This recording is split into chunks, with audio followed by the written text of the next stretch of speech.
Hello and good afternoon, everyone. I'm Christopher Williams, STEM Education Specialist at the National Museum of African American History and Culture. I tell the stories of African Americans and the impacts they've had and continue to have on American culture as a result of their STEM contributions. Through the Window and Into the Mirror is a video conversation series about the experiences of African American STEM professionals today. This time around, we are focusing on earth and environmental scientists. Now, during our sessions together, students will peer into the windows of the speakers' lives and learn from their lived experiences, and will find parts of their culture and lifestyle mirrored in their stories. To everyone listening, it is our hope that you leave here with information, inspiration, and plans for action as you take your first steps towards having careers in STEM. This program is generously supported by Dow. Now let's meet our speaker. Imani Black is an African-American oyster farmer building a career in a rapidly growing aquaculture industry. She was born and raised on the Eastern Shore of Maryland and comes from a long family line of watermen from Rock Hall, Crisfield, and Cambridge, Maryland, dating back over 200 years. She attended Old Dominion University and graduated with a marine biology degree while being a Division I student athlete in lacrosse. Over the past 5 years, she has worked for the Oyster companies in Virginia and Maryland, spending the last 2 years contributing to the success of the first privately owned hatchery in Maryland, as well as a lead hatchery technician and assistant manager. Additionally, Imani developed an educational outreach nonprofit called Minorities in Aquaculture, or MIA. MIA aims to create a more diverse industry and to educate groups underrepresented in aquaculture on the benefits and sustainability that aquaculture offers, not only on the Chesapeake Bay, but also on waters around the world. Welcome, Imani. Glad to be speaking with you today. Thank you so much for having me, Chris. I'm so excited to be here. Awesome. I'm always excited for new guests, and today it is your turn to tell us your story. So first, can you just start off by telling us about your job, like specifically where you work and what you do, and anything else that you think is important for us to know? Yeah, well, right now I work for Horn Point Laboratory, which is in Cambridge, Maryland, and it is the University of Maryland Center for Environmental Sciences as a faculty research assistant and a first-year grad student. Over the past 5 years, I've been just a commercial commercial oyster farmer and waterman, and then just made the transition in 2020 to academia. So, and along with that, I'm also the founder and president of Minorities in Aquaculture. So, yeah, just wearing a lot of different hats, but mostly just in academia and just doing education nonprofit work. Awesome. That sounds great. So first off, let's just define what aquaculture is. Yeah, it's not too complicated, even though some people think it's a really intricate process. It can be, but just the basis of aquaculture is just the cultivation of marine organisms in a controlled environment. And there are three main parts or processes like to getting oyster specifically like on your plate. So there's hatchery, nursery, and farm. So in the hatchery, that's where kind of the lab setting controlled environment kind of is. So that's where our algal production is. So just any food that is made in the hatchery is food that is representing or emulating what the natural food source in the bay would be for the oysters. And then it's our broodstock cultivating. So just pretty much like getting the adult oysters to that full maturity stage where they are ready to expel their egg and sperm. So speaking of that, oysters are broadcast spawners, so which is why aquaculture in many forms is done in a controlled setting. So just depending on how many numbers you need for your hatchery or for your business, you can control when you are doing broodstock spawns and for larval rearing in a very controlled way. So you are actually fertilizing those eggs counting the eggs, keeping as many as you want and going from there.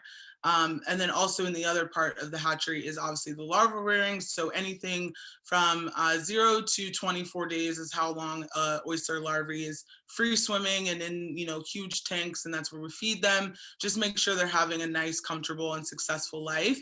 From there, they go into the hatchery. And so specifically for commercial aquaculture, we want oysters that are just individual size oysters. So oysters, like I said, are broadcast spawners, which just means that they like to be in a community on a reef where, if one gives off a signal, the rest of them are. So they're on like a communication type of community relationship that way. So in commercial aquaculture, we want individual oysters, like I said. So when we get to the nursery stage, we actually have finely grained oyster shells that are called culch.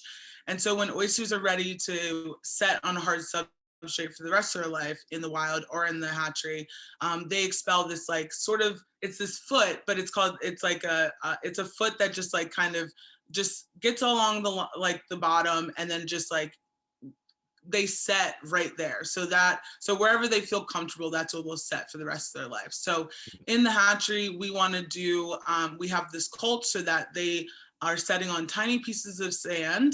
And then from there, that sand will become a part of their shell as they get older. So from that stage, then they go into the farm, and then that's where they are until they get to your plate. So, that process takes about 18 to 24 months for a fully mature oyster to get on your plate if it's farm raised. That's actually longer than I was expecting. I didn't know it would take nearly 2 years to become a mature oyster. So my question is, why not just catch oysters in the bay? Like, what are some of the benefits of practicing aquaculture versus fishing in the wild? Yeah, so a lot of people know, but our oyster populations in the Chesapeake Bay have drastically decreased since the 1970s. A lot of that came from over harvesting, oyster diseases, and just habitat degradation. So since then, aquaculture has been introduced into the Chesapeake Bay because it is a sustainable way, but also an economical way, as the demand of oysters continues to increase, that we can really have that fisheries for a long term. So it's just another way of aquaculture is just another way where we don't have to go out into the natural resource. We're just adding oysters in restoration aquaculture or commercial aquaculture at some point, and then giving the water time to get into improved water quality, but also giving just the natural wild population of oysters in the bay currently just time to rebuild and replenish. So it's adding to it, but it's also giving them time to rebound, hopefully back to those historical numbers. And you mentioned restorative aquaculture and commercial aquaculture. Do you participate in both practices? Yeah, so I have throughout my career, and Horn Point, the lab and the graduate school that I'm at right now, they do both. So the lab that I'm specifically in right now is the Shellfish Aquaculture Innovation Lab, which basically just is taking all of the problems of the commercial industry and bringing them into the lab that local farmers would have or local businesses would have, and finding sustainable low-cost solutions to these issues, and then going out into the local community and addressing those issues and giving them tools to be able to have an increase in shellfish production. I see how you guys are engaged in the community. Now, you're an oyster farmer. Do you do any other aquaculture of other organisms that aren't oysters? Yeah, so I hadn't, I was primarily in oyster farming for 5 years, and it just kind of worked out that way. That's how I got introduced to aquaculture. But this past October, I actually really got a cool opportunity to go to Hudson, New York, and do a little trout farming, which was really cool. And I think one of the most important things, specifically in my career, but that I want to just share, is that aquaculture has a vast departments of aquaculture, finfish, shrimp, oysters, mussels, clams, scallops, everything. And so aquaculture is kind of like, you can really, the disciplines just overall in the field work are kind of the same. So you can kind of jump and just experience all different types. So that was the first time I got introduced to trout farming, which I thought was really cool, but it was also super different than what I was used to. Uh-huh. And so when you're working in different locations, when you're doing aquaculture in different locations, are the locations always along the coast, or do you have any that are inland, isolated from like the sea? Yeah, so there's inland and there's on the water ones too. Luckily, all of the farms and hatcheries that I've been at have been on the water, which doesn't make a bad job site or a job day when you get to wake up with the sun and just see it over the water, but then also see the sun setting as well. But there is land-based aquaculture, and actually the Hudson Valley Fish Farm that I was at for the winter time was a land-based hatchery, but also was on the water too. But they consider themselves a land-based hatchery because they don't put any products or any just runoff into the Hudson. So they're just recycling their water. So they don't need any resources from the Hudson River itself. Very, very nice. Yeah. Okay. In the description in your bio, it was mentioned that you come from a long family line of watermen. And so could you tell us about your family history, and did you always know that this is what you would be doing? Um, yeah, I mean, I didn't actually know that like this specifically is what I was going to be doing. And a lot of things that I am doing today, I never pictured myself doing ever. But I do have a long history, family history on the water, dating back to the 1800s, and then going all the way up until I think about like the 70s, when that, huge oyster and fisheries decline really happened. And then, my family kind of taking a break from that and, kind of getting into other occupations. But I didn't know I actually wanted to do this. It wasn't until I was an intern at the Chesapeake Bay Foundation doing oyster restoration and was like, oh yeah, this is what I want to do for the rest of my life. Like I was out on a boat. I was like in a crew full of some incredible women that just taught me so much about being on a boat and just like being on the water and like their efforts. Like they were just really passionate about what they did. And so from there, it just kind of fell into place that I would get into oyster aquaculture. Yeah, that's an interesting story. So you mentioned other women being on this boat. Now, are you the only woman in your family, or the only woman or African American woman that is doing work in the aquaculture industry? Yeah, so I'm the only woman in my family, as far as I know. And there have been, historically, African American women and just women of color in general have had a huge just footprint in the seafood industry, in packing houses, shucking houses, just things like that. And so I'm sure, my grandmother did that when she was growing up, and was a part of like what they could do on the shore just for like easy money. It was an easy job. That's why my grandma today can still outshuck me, and she's almost 70 because she's done it so much. But yeah, so and recently, just like as I've been coming out with Minorities in Aquaculture, the statistic of that I'm the only African American woman from Maryland to Texas involved in like aquaculture has just been kind of thrown out there. I don't know if I like actually believe that, but like I'm on a hunt to find the woman that I just know she just doesn't have a computer or like isn't on the internet. And so I'm just gonna walk through her marsh and just be like, I've been looking for you. Like, come on, let's go. That's funny. And she's gonna see you, and she's gonna say, "Oh, I'm not alone." You both are gonna be so surprised to see each other. Yeah, absolutely. So were you always interested in science as a child, or is this something that just developed later in life? Yeah, I've always been interested in some sort of sciences when I was a kid. I actually was really, really, really interested. I want to emphasize how interested I was in space and like, just like, aerospace, just all of that. Um, and I got really into it. I like was out on my telescope every night with books spread all over the yard. I would go to the Air and Space Museum in DC, like any chance that I could get. And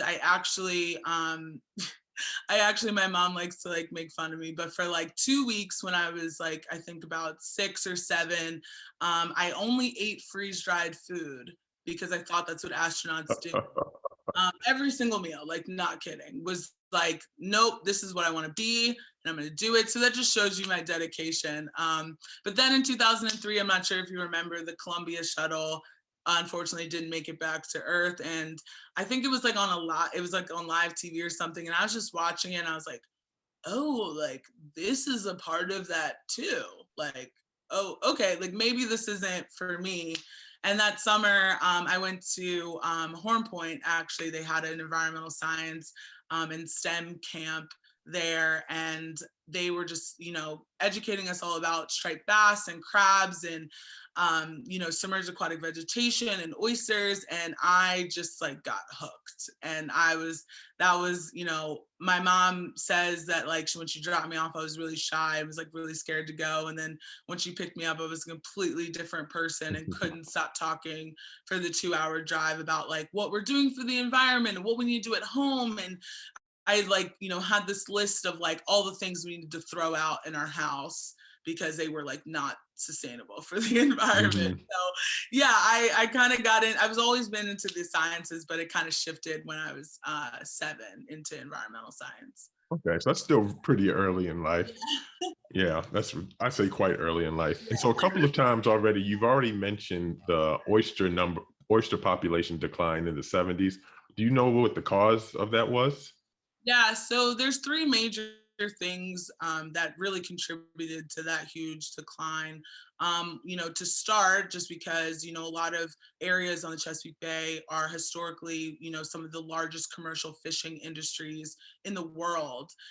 And so over harvesting definitely was the start of that. I mean, millions of bushels of oysters annually were being harvested, all through the Chesapeake Bay. And then with that, with the infrastructure that we had at the time, hand tongs and dredging and things like that, then that's when the habitat degradation really started. And then later on in the 70s, when there was this huge influx of oyster diseases, MSX and dermo, and then just the oyster population being what it was and kind of dwindling because of those two first things. Then when the disease came, it just drastically just wiped it out. That was like kind of the last straw for that. Mhm. And how much have oyster populations recovered since then, if any? Yeah, so we've been making progress. I mean, this has been a huge priority of Maryland and the Eastern Shores just for a very long time since that huge decline. I think for a while we were trying to figure out, what the best practices would be, and that's why aquaculture was introduced into Maryland and on the Eastern Shore, because it was seen as a sustainable but also economical thing that could continue to push the oyster aquaculture or just oyster industry just forward. And so yeah, we're down to like historically like the last like 1% of our oyster populations. I don't know the exact number of like how much we've grown and fluctuated since then, but there's been a lot of things that have just been really affecting the oyster population, its rebound. We had a really huge rainfall a couple of years ago that just totally wiped out the salinity. And for oyster production, they really need that salty influx of water to really get that process going. And then just, no availability for food. So there's just been a lot of things over the years that have kind of, we've rebounded and then gotten pushed back. So it's just been a fluctuation of our population so far. Mhm. And so you work at, tell me if I'm correct, you work at the first private aquaculture, the first privately owned hatchery in Maryland. Are there other like publicly owned hatcheries that are also working to help with the population? Yeah, so for the last 2 years, I worked for the first privately owned hatchery in Maryland. And so now I'm at Horn Point, and they are actually the largest oyster hatchery on like in North America. So the first one was privately owned. This one's publicly owned. So like they don't sell or do anything like that. Like I said, a lot of their practices are and production of larvae is for research, educational programs, and restoration. So they do a lot of like spat on shell, which is like just taking that larvae at the stage where they want to set on a hard substrate, and then they just spread those around on empty shells so that they naturally start making reefs, and then they put them out on like the most prominent, like in our area on the chop tank. Okay. Okay. I've Yeah. actually swam in the chop tanks before for a triathlon. Awesome. I think I got stung by a jellyfish. Doing- Doesn't surprise me one bit. They're huge okay. here. Yeah, my arm went numb, and I was like, okay, this isn't good. But I kept going, and the feeling came back. Yeah. So no one gets anywhere in life without a support network. So who were your biggest supporters and guides and influences in your life growing up and getting to where you are now? Yeah, I think, I haven't had the easiest journey to get to where I am right now. And, I've had a lot of people that just because, of that stigma of a minority being in marine sciences, I got the whole, well, what do you even want to do like in marine sciences? If you even tried, like if you even did anything, would you even be successful? Like just all of these things are like, you're not smart enough to do this. And so through all of those things, it's been, my family and my friends that have been really great supporters for me. But I've also had, I was saying I worked for CBF in 2015, and the women there were just an inclination that like women are in this space and they're incredible and they're willing to teach and they're just like, really awesome people. And so I've worked with a lot of incredible women just throughout, my career up until this point, that are just super just amazing and that are just really gun-ho and passionate about what we have to do in the aquaculture industry and what they're doing respectfully in their own right. But yeah, I just think it's just been the good people that I've just come across in aquaculture that have really seen my passion, even when at times I wasn't showing it as a young kid, and just have really been like, okay, like we see it, we've heard you, we've talked to you, so like if this is what you want to do, then like that's we'll help you do that and we'll give you any advice that we have to give. And so I've just been super grateful for that support, and I don't think that without that I would be here today.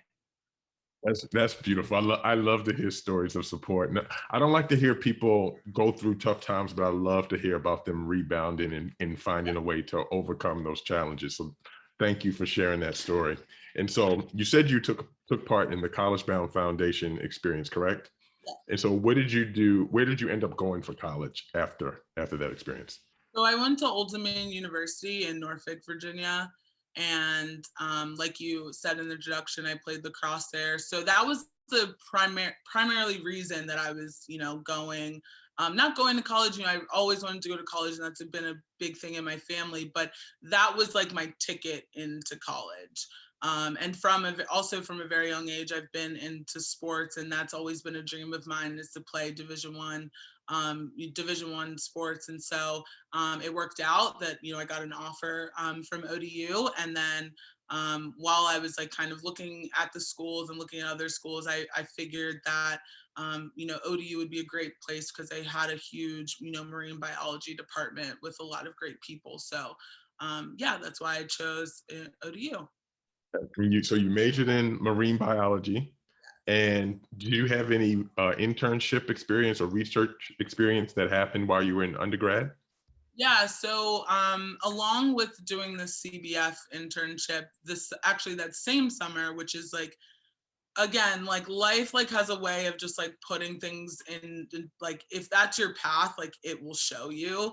I had a study abroad trip for 2 months, the summer, like the same summer that I was doing the CBF internship, and it was to Southwater Cape Belize, like just doing tropical research. So when I first got into college, I didn't really know what I wanted to do, and so I just thought, well, hey, I like the tropics. I like, I want to study really cool organisms and learn about really cool things.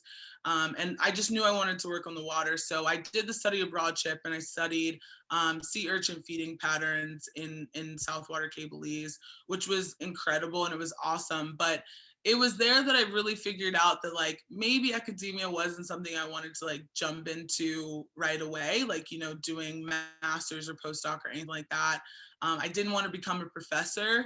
And it just like the people that I had talked to, that was their path. So I just kind of got this sense of like, maybe that's not right for me. So luckily that summer when I came back, I had the internship with CBF, and that's where I was like, yeah, this is it. This is the feeling that I was looking for in Belize that didn't get. So I'm really glad that I got it here. That's awesome. And so this is a question more about your educational courses you took in school. So as a marine biology major, are the classes that you take, are they directly applicable to aquaculture, or do you have to actually get hands-on, do you need hands-on experience outside of school in order to get prepared? I think that, when I was taking, because I didn't actually know I wanted to get into aquaculture, but I think one of the really great things that I did get from my college courses was just learning about the ecosystem in general. When you have just like an understanding and like a strong basis of what you're going into, no matter what it is like in the environment, once you have that just basic education and just understanding of the systems and how the organisms are important and their role and everything like that, then you can pretty much do anything that you're interested in. With aquaculture specifically, with my track personally, I got field experience before I went back to academia. And I think that because of that, for me, it's been a lot better because I'm such a visual person. So now that I've gone through some of the challenges of being a commercial oyster farmer, now when I go back into academia and people are looking at some of those issues, now I can contribute not just from like an academia standpoint, but from like a commercial standpoint of like, okay, well, like when I was a commercial oyster farmer, this is what was going on. And like, it just provides a different perspective into the conversation, which I think is just something that I can offer in being new into academia space. Mhm. And so of all the skills and the knowledge that you learn either in school or in aquaculture, which skills and what knowledge has been most transferable from one to the other?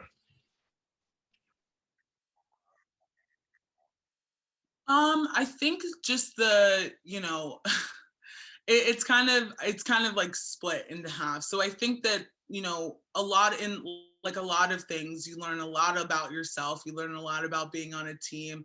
Aquaculture is a widely team effort. Like there's like, depending on your hatchery, most of the time you need a full team or just like a team in general to get everything done and to get everything up to par. So in my just journey of being in aquaculture, that was something like communication, teamwork, how I'm showing up in a team, like how I'm contributing to the team. That was something that I felt like was really important for me to learn and go through.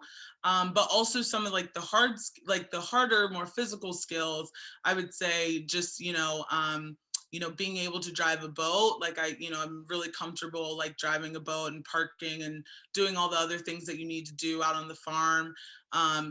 Just doing a lot of like marketing for, the oyster industry, and just like doing a lot of community outreach. But one of the really cool things that I've learned is like how to fix a pump, which I never really thought that would be something that I would learn. But like, I know how to like take a pump apart, like do the propellers, like do all the other stuff and put it back together and like see if it works. So I think just more of like the hands-on things, along with like the teamwork and communication things, have really gone nicely together.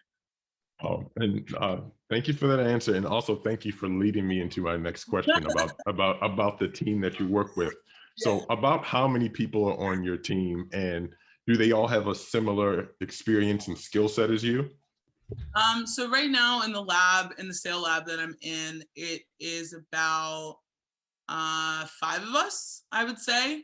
And so, Alyssa, who's our hatchery manager, we actually work together at the first privately owned hatchery. So like we already have that kind of background together. She's been working in commercial shellfish like since she was in New Jersey all the way to Maryland.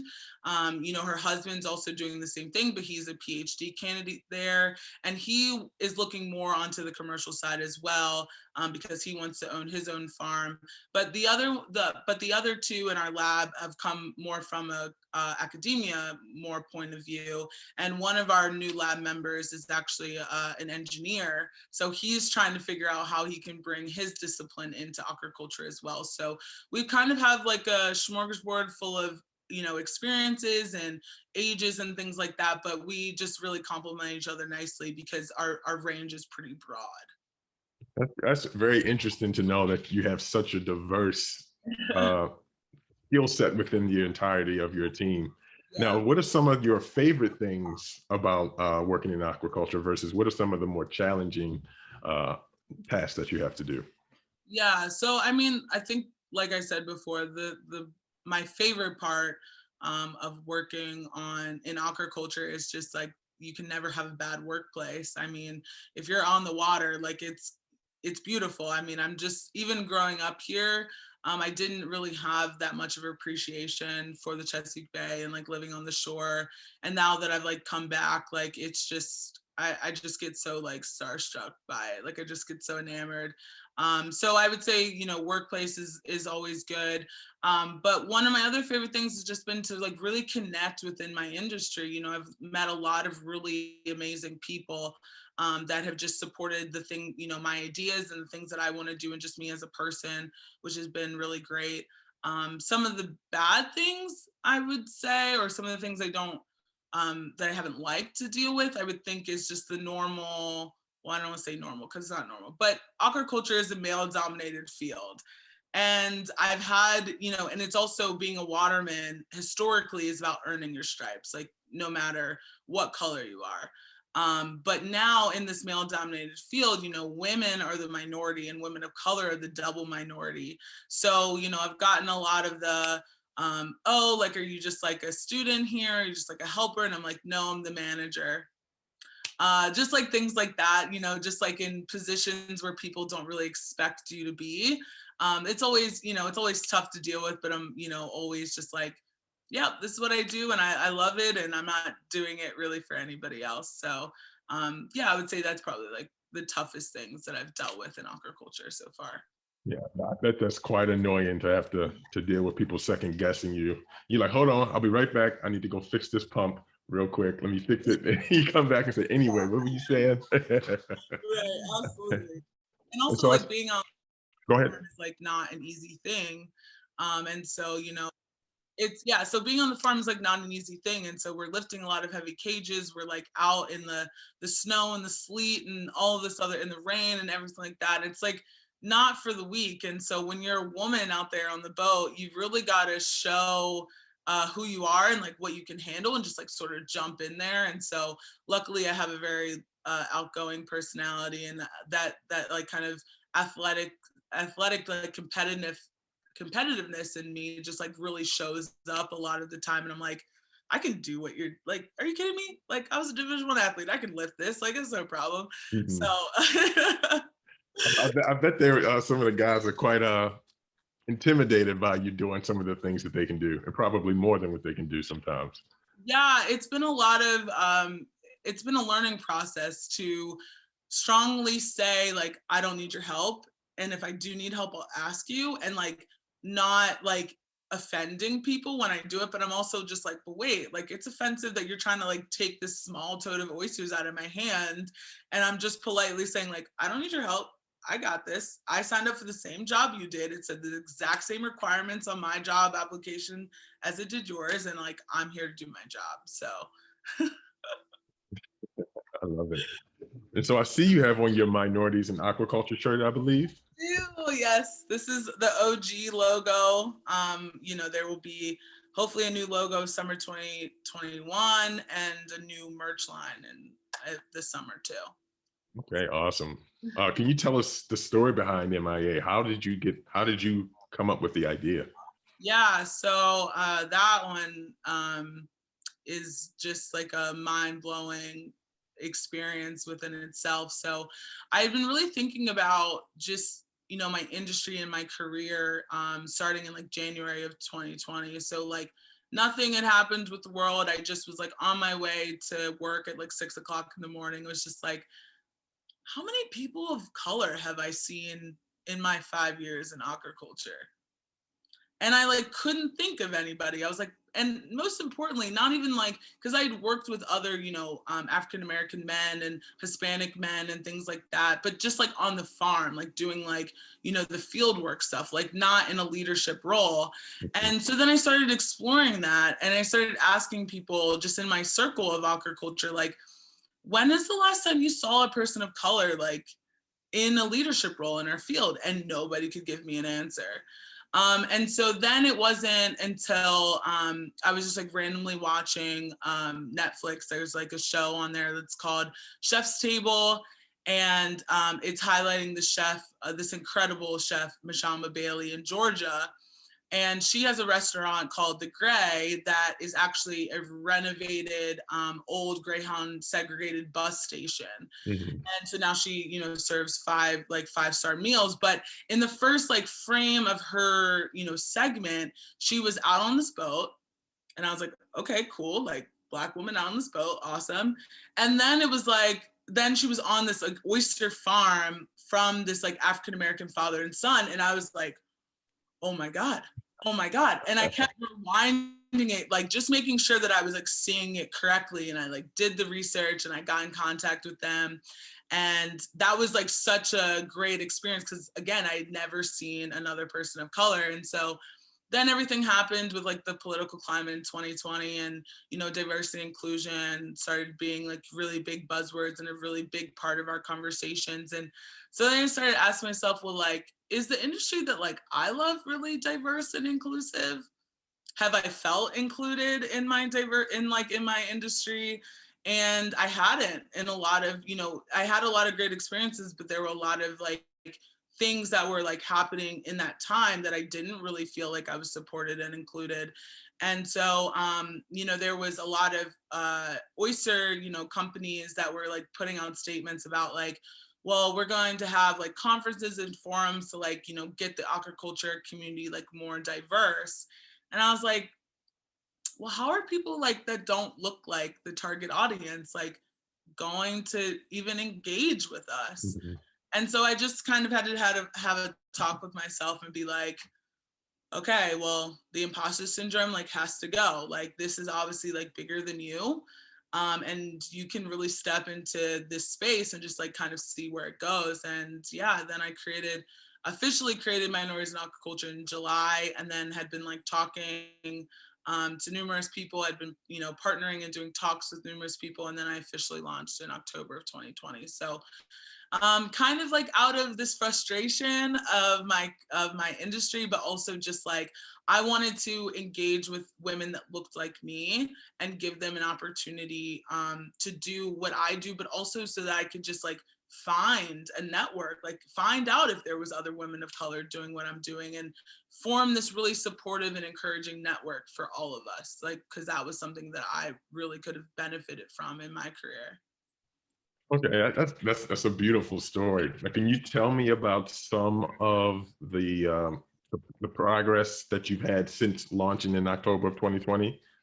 Oh my gosh, it's been a whirlwind. It's like, I feel like every day I have one of those like pinch me moments, because I really didn't expect it to be as big as it was, even though I'm so grateful for that. But, I am like just all over the states right now, just like trying to do partnerships with oyster farms and oyster companies and just like oyster associate or just like aquaculture associations, just so I can start getting some of those internships and mentorships and programs like in place, so that when I do have an influx of women of color that want my help and want my support, I kind of have places that I already have in mind to send them and to give them those experiences. And so, I was featured on the world's like largest aquaculture magazine this month.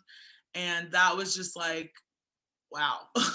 There's like a lot of moments where it doesn't feel really real. And then like you see moments like that, you're like, oh no, like this isn't something I'm just talking about right now. Like this is something I'm like doing, and a lot of people are on board with this. Like, so it's been really cool, and it's been really kind of shocking how progressed it's gotten. You shouldn't be surprised. You have great energy, you have great knowledge, and you have a vision. And when you have all of those together, I mean, sky's the limit. It's going to go as far as you want it to go. So I'm glad to hear that things are going so well. Thank you. And do you do any work with K-12 students or college students? Like who is your target audience? I want to just like hit all the ranges, hit all the ages right now. One of the foundations of like everything that I'm doing right now is really meeting people where they are with their environmental education. I think that's been like what's really missing in engaging with the minority community in environmental organizations, because they have, I was having meetings in the beginning about these really great programs and how they wanted me to support them and be a part of them and things like that. And I got to a point where I was like, these are really great.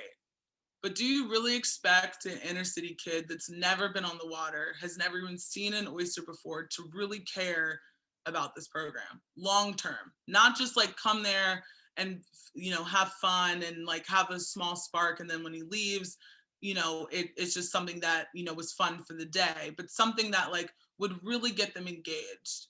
And they were just like, oh, well, like we never really thought about it like that. So for me and my programs, it's K through post grad, postdoc.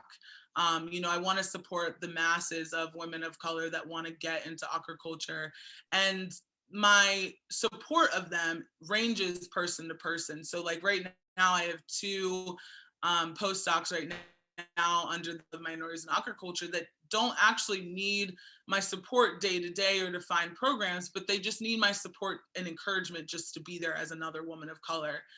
So I don't really want to dictate anybody's career. I want the women to come in and have a range of what they want to do and have success on their own terms, and however way that I can support them, that's what I want to do. I love hearing you talk about this, because it's just to see someone take an idea and turn it into something that's real, and not just real, but something that's actually helping other people.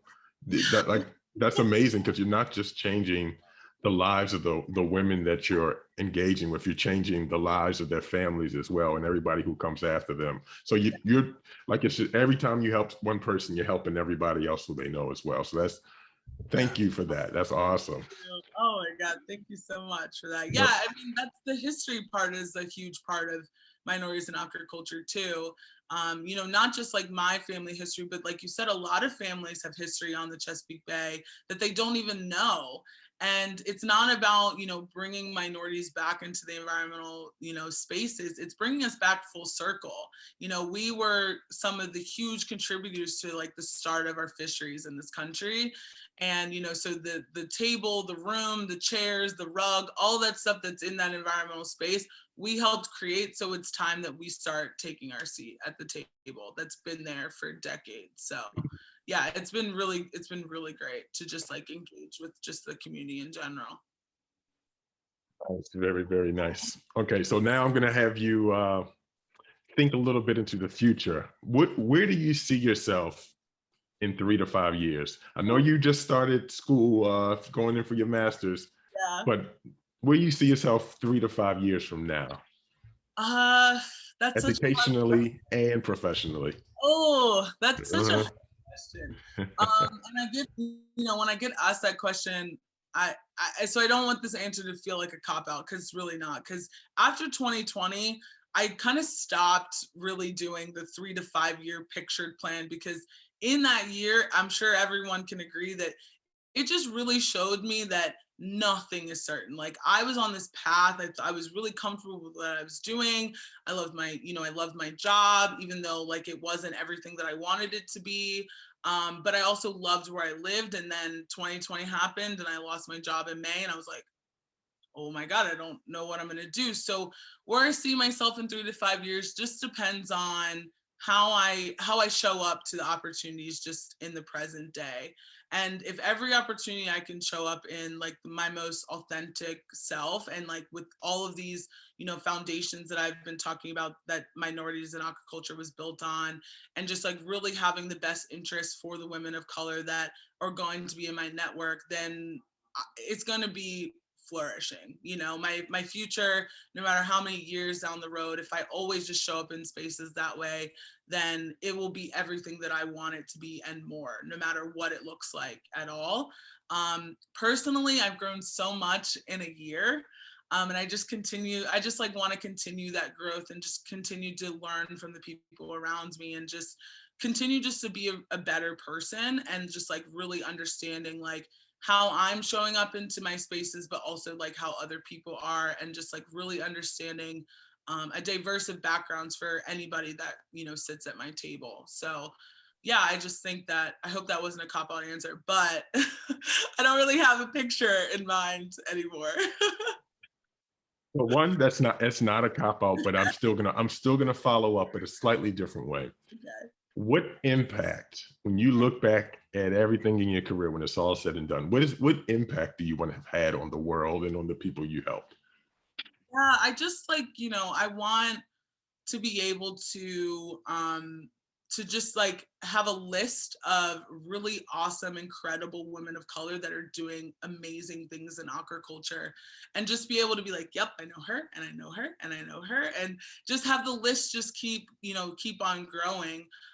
You know, the impact that I really want to have is just compassion and just inclusion, and just like bringing it not being, yes, it being about, you know, race and, you know, color and things like that, but in environmental sectors, like these sectors are so important for everybody. So everybody should have a chance to be engaged in it. Everyone should be promoted to want to step into it, no matter what disciplines. And so I just want to start changing that narrative of like, you know, diversity and inclusion being like right now buzzwords. Like I want them to be a longevity of the conversation and always at the forefront of everything that people do, but in an authentic way, not just in this way of like, oh, okay, like, so our businesses are to look good, like in this political climate, like we have to, you know, do something with diversity. Like I want it to just be like, okay, these people are the best people no matter what color they are and what gender they I like that answer. are. I like that answer. Okay, so early on, I asked you about role models and who supported you. How does it feel to know that you are now on the other side, being a support and a guide for other people? I honestly am like very shocked, and I, you know, like I said, it's this process and this experience has just been so overwhelming and just so like heartfelt to me. You know, I have made a lot of mistakes in my life, and I think that for role models, we tend to like put them on this like really high pedestal and think that they can do no wrong. And I am really honest and upfront about the mistakes that I've made, because I think that is a part of my journey. I can't change any of those things. And so I look at them, all of my mistakes, as lessons, because if I didn't have any of those things, then I wouldn't be sitting here talking to you today. So yeah, it's been super cool, but also like super strange, because like I don't see myself in that role yet. Just kind of doing what my heart is like, you know, what my heart is set on. But it's really cool to just like know that people support it, and that people are like, you know, at a young age, like really starting to engage with it, because like that's what it's meant to do. I think you may be the last person to know how much you mean to others, because everybody else will feel it. Like I can feel your energy through the screen. I feel the excitement. I feel the enthusiasm. And Yeah. so now think about all the middle school and high school students who are listening. What guidance do you have for them? Like if they're interested in environmental sciences, or maybe interested specifically in aquaculture, what skills or experiences would you suggest that they have now before they get to college? Yeah, I would just say just dive into like all different parts of anything environmental science. Like if that's what you want to do, then you know it's your kind of path after that point to figure out what specifically you want to do. And the way that you do that is just figuring out what you don't like. You know, I loved going and getting a different experience in trout farming, but I realized this is not for me. You know what I mean? Like I don't like, the day to day was great. The people that were great. The facility was great. It just was very different from what I'm used to. And by going and doing that, now, even though I only had the experience for, a short time, now I know that that might not be where my career is headed. And that's okay. That's just as important as figure out what you like to do. I don't think that when you go to college, you have to really have like a concrete of like, this is what I want to do. This is blah, blah, blah. If you do, that's great. Then stick on that path. I guarantee you that you will be weaving and bobbing within that idea, like as you learn new things and as you meet new people and as you have new experiences. So I would just, words of advice would just be to like, just stay open, just stay flexible, but like also just like dive into like whatever you love and like, try to pull as many things that you love into one thing. Because that's really is what's going to push your passion to do, really great things in whatever industry you choose. Great advice. I like the idea of you talking about being focused and being passionate, but you can be too focused and too passionate that you don't see any of the other opportunities beside you, but you also can be too scatterbrained that you don't actually make any progress. So it's a perfect blend of each that you need to have in order to, to make progress. Yeah. All right, so we're coming down, I think we're to our last two questions. All right, so the first question is, if you could go back to your middle school self and give yourself some advice, knowing that you would be working in aquaculture in the future, what would you say? Middle school, I would just say like, keep doing you, sis, because like she was doing the right stuff. It's the high school and the college Imani that I really would need to sit down and talk to. But yeah, no, middle school Imani was like in 4-H, really loved animals, was like on the water pretty much every day, and was like just really engaged into the environmental community aspect of, where she lived. And so she was doing great. So I would say keep doing what you're doing, and it's going to pay off, because like this is the foundation of everything that you're going to do in the future. Okay, and now for the last question, your last statement before we end the session. Now, this one is directed towards all of the young women of color, African-American women out there who may be the first or the only in whatever area that they're interested in. Yeah.